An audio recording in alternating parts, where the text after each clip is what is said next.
নমস্কার বন্ধুরা, থাম্বনেলটা দেখে আশা করি বুঝতে পেরেছো আজকের ভিডিও টপিকটা কি। আজকের ভিডিও টপিকটা হলো রাক্সটক্স 30।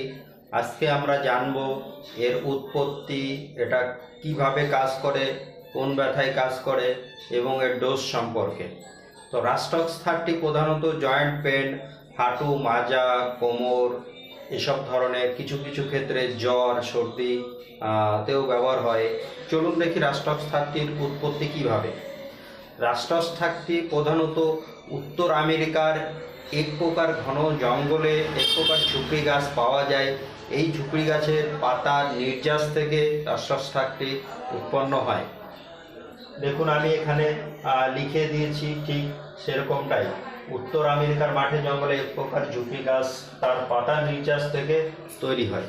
তাহলে আশা করি তোমরা বুঝতে পারলে রাক্সটক্স 30 কীভাবে আমরা পেতে পারি বা কিভাবে এর উৎপত্তি হয়। তো এগুলি প্রধানত কী ব্যথায় কাজ করে? এগুলি প্রধানত জয়েন্ট পেন, মাংসপেশির টান ব্যথা, এগুলোতে খুব ভালো কাজ করে। দেখুন এখানে আমি লিখে দিয়েছি কোন ব্যথায় বেশি কাজ করে, তোমরা চাইলে নোট করে নিতে পারো। দেখুন দ্বিতীয় যে কথাটি আমি লিখেছি জয়েন্ট পেন, হাঁটু, কাঁধ, কবজি। বিশেষ করে যে ব্যথাগুলি সকালে বেশি থাকে, হাঁটাচলা বা কাজকর্ম করার পরে ধীরে ধীরে সে ব্যথাটি কমে যায়, তখন রাক্সটক্স 30 আমরা ব্যবহার করতে পারি। অথবা বিশ্রাম নেওয়ার পরে দেখা যাচ্ছে যে ব্যথাটি বাড়ছে, আবার আস্তে আস্তে হাঁটাচলা করলে তখন দেখা যাচ্ছে যে ব্যথাটি কমে যাচ্ছে, সেই লক্ষণ অনুযায়ী আমরা রাক্সটক্স 30 ব্যবহার করতে পারি।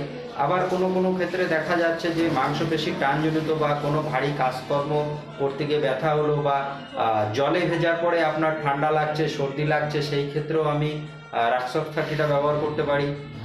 এছাড়া স্যাঁতসেঁতে ঘরে বসবাস করার পর আপনার যদি কোনো রকম ব্যথা বা ভিজে মাটিতে থাকার পরে যদি আপনার কোনো রকম ব্যথা উৎপত্তি হয়, সেক্ষেত্রেও আপনি রাক্সটক্স 30 ব্যবহার করতে পারেন। এছাড়া কিছু কিছু ক্ষেত্রে কিছু চর্মরোগেও দেখা গেছে রাক্সটক্স 30তে ভালো ফল পাওয়া যায়। তো যে কোনো প্রকার ব্যথায় যদি আপনি সুন্দর রেজাল্ট পেতে চান তাহলে কি করবেন? রাক্সটক্স 30 প্রধানত তখন আপনি কি করবেন, 30 পোটেন্সিতে 2 ঘন্টা পর পর পর পর আপনি খেতে পারেন। যতক্ষণ না ব্যথা আপনার কমছে ততক্ষণ আপনি খেতে পারেন, এটি খুব তখন সুন্দর কাজ করে। এছাড়া আমি যদি এর সঠিক মাত্রায় ডোজটি আপনাদের বলে দিই, সে ডোজটি হচ্ছে আপনি 30 পোটেন্সি আপনি যদি গ্লোবুইজের সঙ্গে নেন 4টে করে গুলি দিনে 3 বার, অথবা যদি ডাইরেক্ট আপনি জিভের উপরে নিতে পারেন তখন দেখা যাচ্ছে 2 ফোঁটা করে দিনে 3 বার কি 2 বার।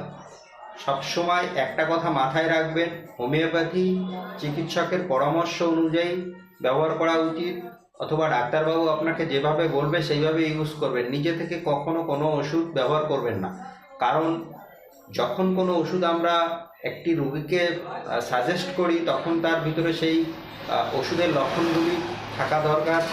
অতএব আপনারা হয় আমার সঙ্গে নতুবা কোনো এক ভালো ডাক্তারবাবুর পরামর্শ অনুযায়ী ওষুধটি ব্যবহার করতে পারেন। এবার আমি আরেকটা কথা বলি, এই ওষুধটি অনেক সময় কাজ করে না। কখন কাজ করে না? যখন ব্যথা কাজকর্ম করার পরে, ব্যথাটি হাঁটাচলা করার পরে ব্যথাটি কি হয়, বাড়তেই থাকে, তখন সেই সব ধরনের ব্যথা বা প্রচণ্ড জ্বর থাকে যখন, সেই সব ধরনের জ্বরে রাক্সটক্স কিন্তু কাজ করে না। তাহলে বুঝতে পারলে রাক্সটক্স কখন কাজ করে না। তবে এবার আমি বলি এর ডোজ সম্পর্কে। ডোজ 30 পোটেন্সি দিনে 3 বার, অথবা যদি আপনি গ্লোবুইজের সঙ্গে নেন 4টে করে গুলি দিনে 3 বার, খাওয়ার আধা ঘন্টা আগে। এবং হোমিওপ্যাথি ওষুধ যখনই আপনি খাবেন, ওষুধ খাওয়ার আধা ঘন্টা আগে এবং আধা ঘন্টা পরে কিছু খাবেন না, কথাটি মাথায় রাখবেন।